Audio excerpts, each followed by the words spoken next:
What's up, guys? I'm SaltEMike, and this is your Star Citizen Week in Review for August 23rd, 2020. 3.14.1 is live, and it's still pretty broken. Hospitals are coming along with medical gameplay that we actually don't know too much about. And did you guys know that we're on the road to digital Citizencon? All that and more in this week's Week in Review. Let's jump into it.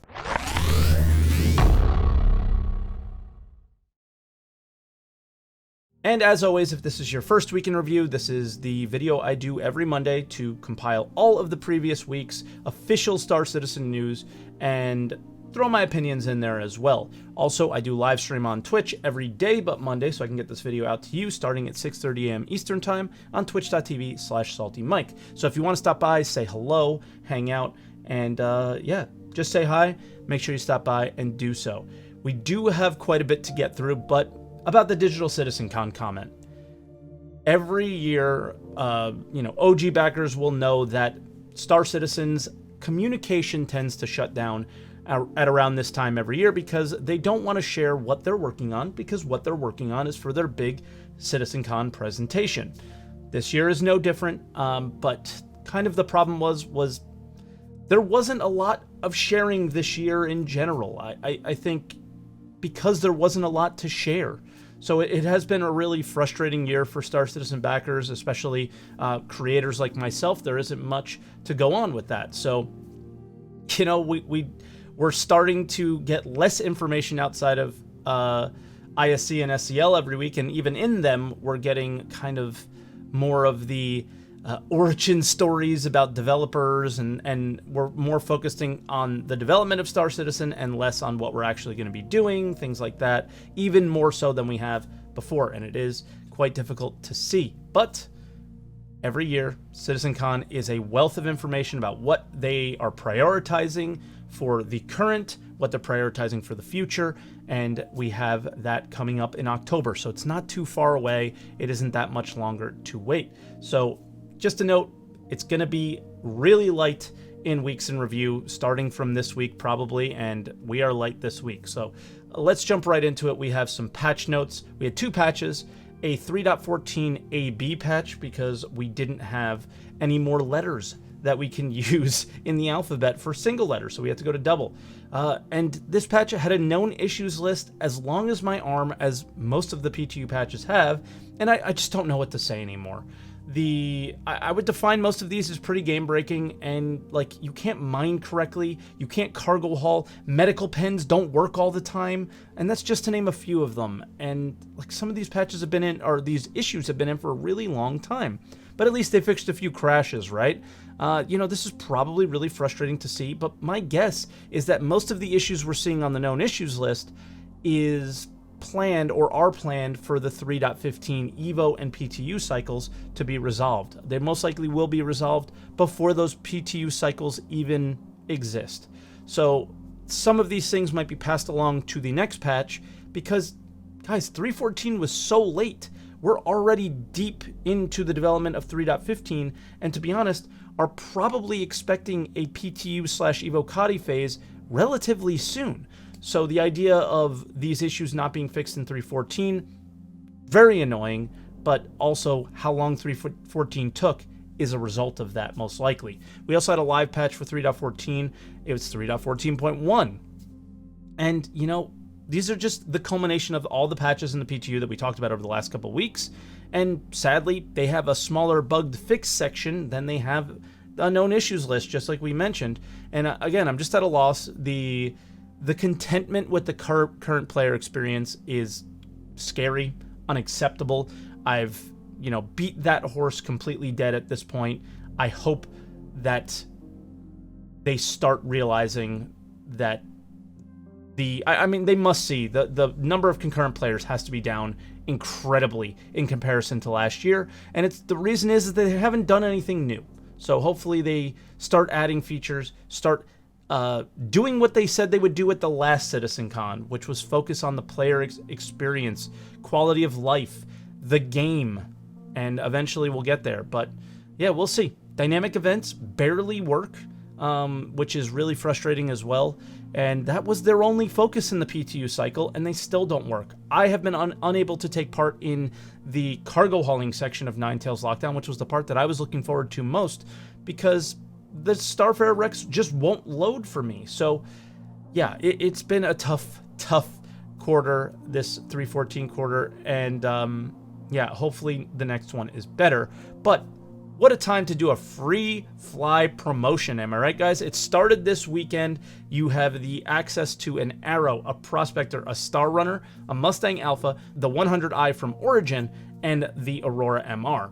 There'll be discounted starter packs as well. They count the Arrow as a starter pack, which is just, yeah, another mind-blowing one. If you are new to Star Citizen and somehow come across this video and you want to give it a try, this is a good weekend to do it and see the experience that I'm talking about.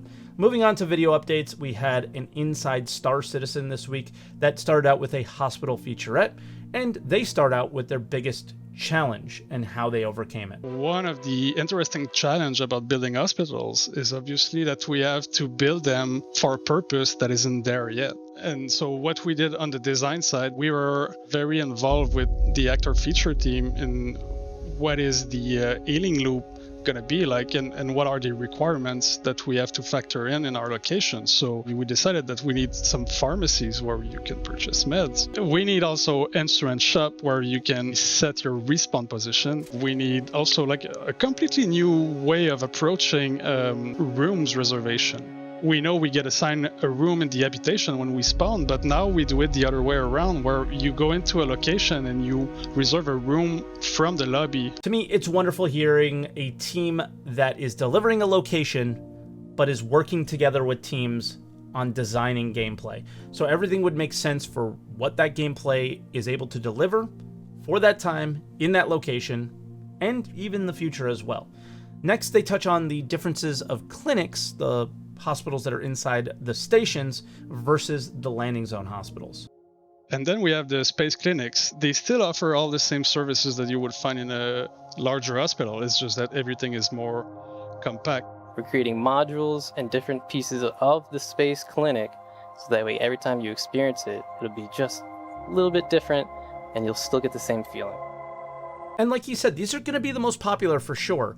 The landing zones are super annoying to deal with the travel times and all that stuff, that if you're in a rush and you're not doing well medically, I imagine most people, unless you're RPing, are going to go and heal up at the Lagrange points. They also discussed the placement of these clinics in particular, and it's really smart. We always try to place them near the elevators that takes you to the hangar, so that whether you come in after you're being injured or whether you're walking out and you're in a hurry to go back in space, it's easy and convenient. And the cool thing is that you can also land your ship right next to a side entrance to the clinic. So if you're in a hurry and you don't want to go and park in a hangar and do the traversal, you can park right next to it, get out, walk in, and get treated. But the thing is, like, it's open space, right? So your ship is exposed while you do that, and you could very well see a pirate fly in and shoot at your ship as you're getting fixed yourself, and really this kind of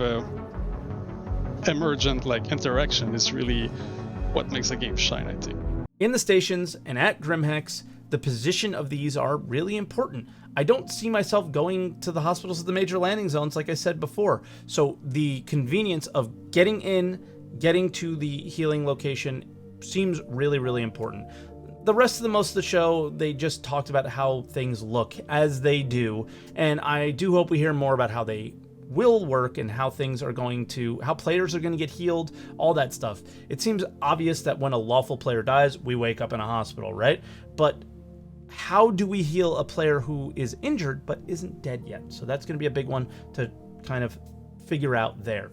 Then we move on to the gold standard featurette, and what does that gold standard pass even mean? We are implementing primarily cockpit button placement, cockpit button animations, making sure everything is symmetric, both character and item-wise, exposing all the ship items, lighting passes, material passes. Gold standard is finishing the ship to as complete a standard as we can with the feature set that we have right now in the game. Okay, so again, pretty simple. I think people get confused with the word gold because they feel like that means complete. And it basically means what John said. There are many things to come on ships in the future, but like components being physical, the engineering gameplay, power, armor, like all sorts of things are still to come that are not complete when it comes to spaceships, but this is them getting what they have complete as much as possible, so future ships can be based off of this standard. The first ship was the Gladius, and the theme is telling. The first ship that we put through this pass was the Aegis Gladius. I was a little nervous working on the Gladius because it is like the star squadron, and I wanted to make sure I did a good job on it. And then also coupled with the fact that because Squadron are using it, I had to make sure that I didn't break anything with each submit so they can keep working on Squadron. Squadron being the main focus is pretty obvious. I think it's why the ships they're choosing are the ones that they're choosing. They even touch on it towards the end of the video as well. It seems like that's the reasoning behind doing these specific ships as well as the gold standard pass. We also have seen this pass already on the Gladius, so I didn't share exactly what went into it. So link will be in the description of the video, so you can check it out yourself for the full details. Next is the Saber, and personally, I'm not very pleased with what I saw. So on the next ship, which was the Saber, we built on what we learned from the Gladius and did that in the Saber. For instance, the damage mesh, needed a bit of tweaking. We added in a bunch of lighting so you can still read the ship from afar, but not make it too bright as it's still a stealth ship. And after the whole exterior was done and dusted, we moved on to a revision of the dashboard. Overall, just reworking so it's not as noisy. And now you have like a better view of like your cockpit, and then just everything nice and compact to the sides. In a couple of sentences, a really rough overview of the Saber gold standard process. Okay, most of it was great, but at the very end, did you guys see it? They put all of the major components in the exact same location. So if you target shields, you probably are going to take out the coolers and power as well. I don't like this. I know single-seater ships are small, but spreading out the components a little bit might make sense because Saber's probably my favorite combat ship from a cockpit and just looks standard, and I don't think I'll ever use it because I feel like this is probably going to become an issue, but we don't know. I'm just speculating here. And lastly, they talked about the Retaliator. So the Retaliator gold standard is obviously a much larger task than the Gladius and Saber. Has all the same criteria of work, so looking at the cockpit, looking at the components, adding all the things, checking everything's symmetric. But because it's got an interior, then there's additional tasks added. So the same work we do for the cockpit of the pilot has to be done for the turrets. The components that you can physically take out of the ship, can you physically take them out of the ship? We decided to remove the top and bottom docking collars and go for a side airlock, which also helps for docking because that's just a natural walking on transition. This was needed. It was one of the most legacy ships in the game, and especially in terms of interior. I cut out the one part where they talked about making the lift bigger as well because they lost the lift, so they have to fit more players on a single one. But there was one more thing about the Retaliator they wanted to share, and it was kind of neat to see. The thing that the Retaliator has is the customizable room modules, and there's a cargo module front and back,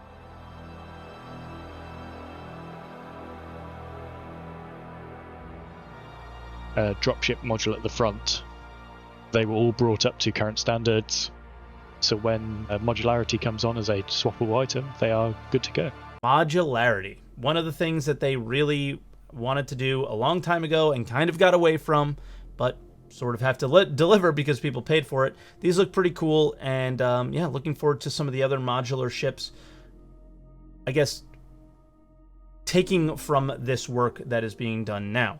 Then we had a Star Citizen Live, which was basically a recruitment video for the Montreal studio, so we're not going to touch on it too much. They touched briefly on some gameplay stuff, which was mostly just the derelict puzzles, which I think are really obvious what they're going to be. They just said that some were going to be easy to find, some will be hard, and that they want to add more things like loot and other stuff as it comes online, like fire, for example. Then, moving on to other updates, we had a very few things here. We had a sneak peek, which appears to be a ship customization shop at Orison.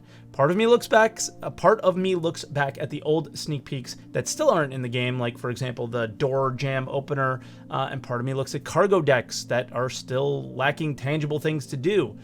But part of me hopes when this shop comes in, it will come with its functionality, but I'm gonna stay skeptical on that one. We'll have to see. Then we had a This Month in Star Citizen, which was a post highlighting all the things they've delivered so far and what they plan to do in the coming weeks. The Xenothreat date is August 25th, so 2 days away. We're going to see it going live in the 3.14.1 servers. Ship Showdown will start today, which is, their ship highlighting. I don't even know what it is. It's just basically at the end, what cool skins do we get? And then an AMA is coming on the dynamic events, so prepare your questions and prepare your feedback, because they could have been better. And yeah, hopefully Xenothreat's awesome, but as far as Ninetales go, it could have been better. That'll do it for this week's video, guys. Again, sorry for the short one. Make sure you leave a like because it helps me out heaps. Comment down below on anything we discussed today, anything we may have missed, and make sure you hit subscribe for more weeks in review, and I will see you guys next week.